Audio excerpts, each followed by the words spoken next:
Welcome to my character creation guide for Oblivion. We're going to go through mostly making a mage because that's the thing that I enjoy the most, but everything that I say should be applicable to anybody else that watches. First off, let's look at identity and make sure you bring up the stats here, because you will see that between the origins we have some small differences between stats. Historically, this was a gender thing. Male and female characters had small differences between the race, and the races themselves also have different stats, so the attributes they start with and the skills, which is a bonus to the level of certain skills. These are mostly pretty balanced, so don't worry about this too much. Simply pick the one that you like the most of the time. If you are playing as a mage, there are a couple standouts that have special abilities that we need to care about. The first one of these is the High Elf, because the High Elf gives us an additional 100 magicka. This does come at a cost of being 25% weaker to elemental damage. We can mitigate this somewhat if you want to, and later in the game you can manage that with things like reflect and resistances and everything else. So just bear in mind that's going to affect your kind of mid-game. There's not too many casters during the early game, but later on you are going to be facing off against a lot of magic. Until you can manage that properly, this could be a little bit of an issue for you. I will show you something that we can use at the beginning if you want to, which is the way that I play. The next one that we need to speak about is the Breton. So the Breton gets a smaller magic bonus of 50. However, you also get the 50% resistance to magic. So you can be a magical tank by taking the Breton race for your caster. In general, when it comes to the racial differences, I tend to favor speed because I like moving around faster. A percentage increase getting around the world is just a percentage increase in the speed at which we can progress. So that's usually what I pick.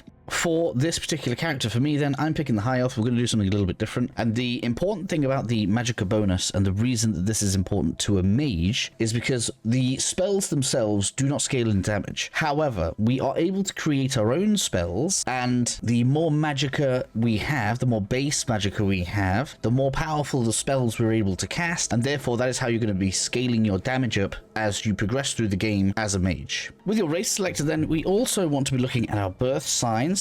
There are some powerful ones in here. If you are going for a more middle-of-the-road character, I actually recommend the Thief. Getting additional agility, look, and speed is just great for getting around the world. It's going to improve your bow damage. And look basically gives you a small bonus to your skill checks. Things like when you're doing damage, everything else, like you're basically going to roll higher for your skill checks and make things slightly easier as you're going around. And as you're going to see when I do a leveling guide, look is very expensive to increase. So I actually think the Thief got more valuable with the remake of Oblivion, so just something to bear in mind with that. Physical characters might also be tempted by things like the Warrior and the Steed, because I think getting around fast is just always good, so you might go with something like the Steed to speed your beginning of the game up, but those things are kind of up to you if you're not playing as a mage. As a mage, we've got 3 in here we need to care about. We have the Mage itself, 50 points of additional magicka for no drawback. Very basic, it's up to you. If you don't want to have to manage some of the stuff that we're going to talk about in a second, this can be good for you. Next up, we have an additional 100 magicka for additional weakness to magic. If you want to play as a true magical glass cannon character, stick that on a High Elf, but be very careful about taking magic damage because you are not going to last very long. Now, my favorite is the Atronach because it drastically changes the way that you play. I am going to do like a mini-series on starting out as a mage after this, so if you guys want to see what to do next if you start out as an Atronach like me, I'll show you the items you need to get, where to get them from, and how to set yourself up so that you don't actually really have to worry about the fact you no longer regenerate magicka. The reason this is so powerful is because we get 150 magicka, and as I said before, the higher our magic capacity is, the more powerful the spells we can cast. This does mean that, you know, when you absorb an item to regenerate your magicka, if you've got a nuke, you're going to have to reabsorb another item. So just make sure that you are set up and prepared if you're going to be using big and powerful spells with this Birthsign. But the biggest thing, especially if you're going to use a High Elf here, we have the 50% chance to absorb spells that are cast at you. This stacks with other bonuses that we can get for spell absorption later on. This makes it very easy to get to 100% absorption. Absorption happens before resistance, which means we'll be able to absorb all elemental spells before they actually get to do any damage to us. If you choose the Atronach with your High Elf, which is what I'm going to be doing here. Next up then, we are obviously going to go through the class. This is probably the one that I'm going to spend too much time on because ultimately there are no wrong answers here. I'm going to go through leveling probably directly after after this video. Basically, all we are doing is deciding how fast we want to level. If I come into creating a custom class here so we can see how all of this is going to work, you can see here the specialization, it does tell you on screen, it's going to give you a set of skills that you level faster. The +5 level bonus is less important than the fact that it's going to make you level stats faster. Choose something that you want to be leveling faster out of this. I've chosen stealth so that my sneak and my marksman skills on my magic archer style build here are going to level faster. It's actually going to mean that my blade gets left behind. So just things that you need to keep in mind when you are doing things like this, right? And technically speaking, this is going to stack. You're going to see in a second. So stealth means that my sneak and my marksman skills will level exceptionally fast, which means I'll be able to get lots of alpha strike attacks off. Next up, we have attributes. This is just a 5 bonus to any skill that you want. Luck is probably a no-brainer here, because when you level up, you get 12 points given to you, and luck costs 4 per point, which is why maybe the thief and a luck starter is going to save you a lot of points. That's worth 60 points when you're leveling up. That's a lot. And of course, as a mage, we're probably going to want intelligence, especially as that is going to get multiplied as we use our mana regeneration items.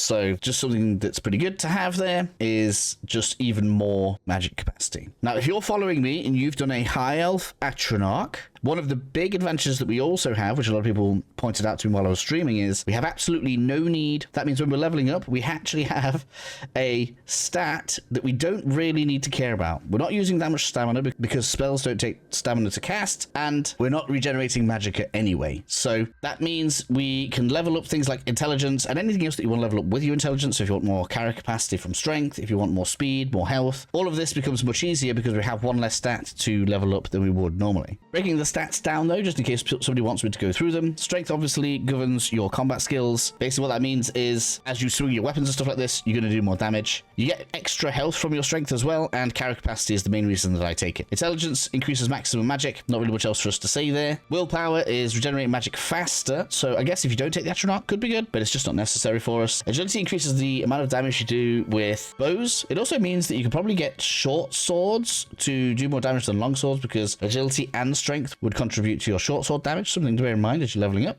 Speed is obviously how fast you move. Endurance is more health, and personality, how much people like you. I'm sure personality is going to get left behind by a lot of people, and increasing this as you play through the game is very easy. So don't worry about it. You can't really get this wrong. You can max all of these skills out very easily as you're going through the game. That is just not an issue. Once that's done, then we get to select our skills, and what we're doing here is we are basically selecting skills we want to start out with a boost in. As you see at the top, we get a 20-point bonus, which basically means you're going to be more effective with that stat. So for example, with blades, you're going to increase more damage that you do with blades. When it comes to magic skills, it reduces the cost of the magic skills. As I was saying before, basically the more mana you're going to spend on a spell, the more powerful it is, but then you get the discount on it by increasing the skill, thereby meaning once you get to like maximum level in a skill, you're going to be able to cast much higher level spells for less mana, but we're going to increase our mana cap so high, we can make such ridiculous spells that, you know, we can ultimate power people with lots of lightning or whatever else that you like to do. And then of course we have the stealth section, which I've obviously given a bonus. So if you align those, you're going to level very fast. And this is something that you might want to pay attention to. If you level too fast, the game still scales with your level, which means if you level incredibly fast, you don't have gear and you don't get yourself set up and stuff like this. Once you get to like level 15, 16 and you're still in like basic gear because you haven't cleared enough of the game out, you're going to struggle against some of the enemies. They're going to do so much damage. You're probably going to end up having to turn the difficulty of the game down because you have leveled too fast. So a good tip here could be to spread out the bonuses that you get to leveling up your stats so that you don't level too fast. Now, for example, if you want to level incredibly fast, you could like be a mage. You could be a mage and then put the magic on there, use all of the magic major skills, and then like just sit there casting conjuration and level up loads just because you're casting summoning spells. And then very quickly what you're going to find is that you'll get left behind by the power of the game. So just be careful about that. I think going for a more spread out approach is going to lead